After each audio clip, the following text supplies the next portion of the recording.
Greetings of the day. I am Dr.Sini M from the Department of Management. As we all know, business law is one of the important courses which we study under the curriculum of BBA.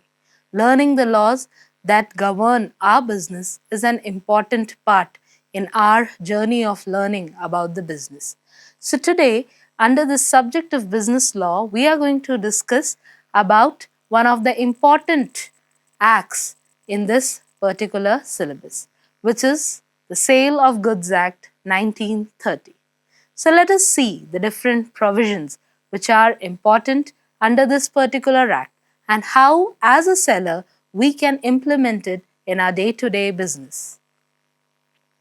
So the Sale of Goods Act 1930 is very important from the seller's point of view, as a seller understands as to how he is going to use his rights, what are his duties towards the buyer, and how he needs to execute his contracts related to sale. So the Indian Sale of Goods Act came into force on 1st July 1930. This act was previously known as Indian Sale of Goods Act. Then an amendment came in on 23rd September 1963, and this act was then named as Sale of Goods Act 1930. This act extends to the whole of India except the state of Jammu and Kashmir. So this is a general background about as to how this act came into existence.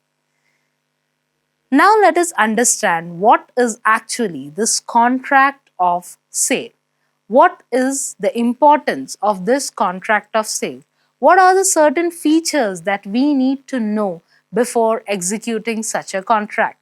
So according to section 4, subsection 1 of the Sale of Goods Act 1930, contract of sale of goods means a contract whereby the seller transfers or agrees to transfer the property in goods to the buyer for a price. So the definition clearly tells us that here in this contract, the seller is transferring or he promises to transfer the property which is in the form of goods to a person who is called as the buyer for price. Price is the consideration of this entire exchange process. So the seller here is transferring the property. Transferring here means ownership is being given to the other person. A new owner is coming for these goods. So this is what a contract of sale is. Now we move on to certain essentials of a contract of sale. These are some of the important ingredients which we have to see before we execute the contract of sale. If these essentials are not there, that means our contract is incomplete and we cannot further execute it. The first very important essential is existence of two persons, buyer and seller. Minimum two parties should be there in a contract of sale. One party should be buying it and the other party should be selling it. A person cannot sell the goods to himself. So that's why we need minimum party, then only the exchange will be executed. Here we have a case law of State of Gujarat versus Ramlal and Company 1965, in which a partnership firm was getting dissolved. When this firm was getting dissolved, the owners or the partners of the firm decided to share the assets themselves. But the court said that this is wrong. The reason being, all these owners are on one side, are on the side of the sellers, and they cannot share the goods among themselves because one person cannot sell the property to himself. Owner cannot sell the property to himself. That's why we need at least minimum two parties to execute the contract of sale. The next essential element in the contract of sale is goods. Everything should be dealt by the way of goods. The main subject matter of the contract of sale should be goods. Now, what are these goods? According to section 2, subsection 7, goods means every kind of movable property. Goods are those which are movable properties. So the Act clearly says that if there is any immovable property, it cannot be a part of this contract of sale. It won't be under the provisions of Sale of Goods Act 1930. So every kind of movable property other than actionable claims and money. Two things, actionable claims and money. They are not part of goods. Actionable claims like debts and money, the currency notes, coins, they cannot be considered as goods. But this meaning of goods include stock and shares, growing crops, grass and things which are attached to or forming part of the land, which are agreed to be severed before sale or under the contract of sale, will be considered as goods. So the Act says that stock, shares, growing crops, grass and the things which are attached to the ground or which are a part of the land can be considered as goods. But the land as a whole cannot be considered as goods. So this is what goods are.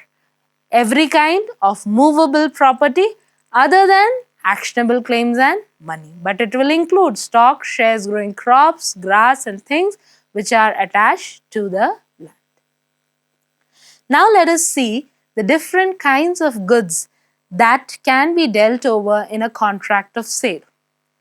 So we have three categories of goods. First is existing goods, future goods and contingent goods. Existing goods are of three types. Specific goods. Now what are these specific goods? When the buyer points out to the seller that I need this particular item, then it is called as a specific good. Like for example, at the time of contract of sale, the buyer pointed out the bags of wheat which he requires. He identifies it, he marks it and he gets those bags of wheat. So here the goods were specified during the contract of sale. The second category under the existing goods is the ascertained goods. Ascertained goods are those goods which are ascertained after the contract of sale is being done. Then we have the third category, which is the unascertained goods.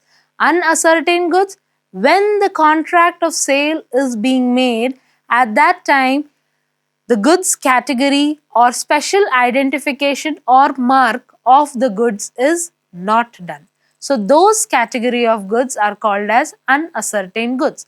Like for example, the buyer calls the seller and says that I want a bag of wheat. So the seller will take any bag of wheat and send it to the buyer. That is unascertained. But the buyer comes to the warehouse, he selects few bags and tells that I want this, this and this bag. Then it will come to the category of specific goods or ascertained goods. The next category of goods that we have is future goods. Goods which are not yet manufactured or produced at the time of contract of sale. But once the agreement is done, once the contract is done, the goods are sent for manufacturing or producing. Like for example, the seller takes the order from the buyer that he will send the wheat to him. But the wheat is right now not there in his godown. So he will bring it from the producer and then he will give it. So the goods are not existing at the time of contract of sale, but they are existing somewhere outside the vicinity of the seller. And the third category of the goods is the contingent goods. Though the contract is made between the seller and the buyer, but the existence of the goods will depend on a future date. The seller tells the buyer that next year when the wheat will grow, I will give you one bag of wheat. Now if suppose next year rains come, hailstones come, the wheat got destroyed, then these goods won't be delivered and the contract cannot be executed. So goods which are not existing at all at the time of contract of sale, and it depends on the future event, then it is called as a contingent goods. Now let's look to the other essentials of the contract of sale. After goods, the next important thing is price.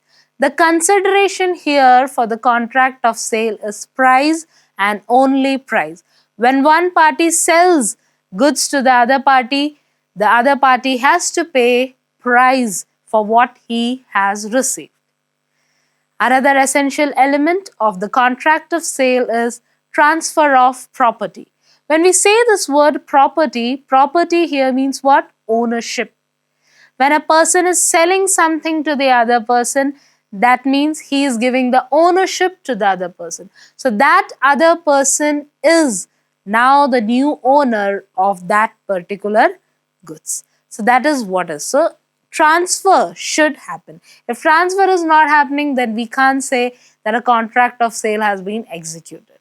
Property should be transferred, ownership should be transferred. And the last essential in the contract of sale is all essentials of a valid contract should be there in the contract of sale as well. We have studied in the Indian Contract Act 1872 that in section 10 there are certain essentials of a valid contract. There should be offer and acceptance, there should be free consent from the parties should be in a capacity to contract, there should be possibility of performance. So all these 10 essentials should be there in your contract of sale as well. Then only contract of sale can be executed. So these are some of the important essentials that we need to know before executing a contract of sale. Hope you have understood the concept. Please do revise this introduction to the Sale of Goods Act 1930. Thank you.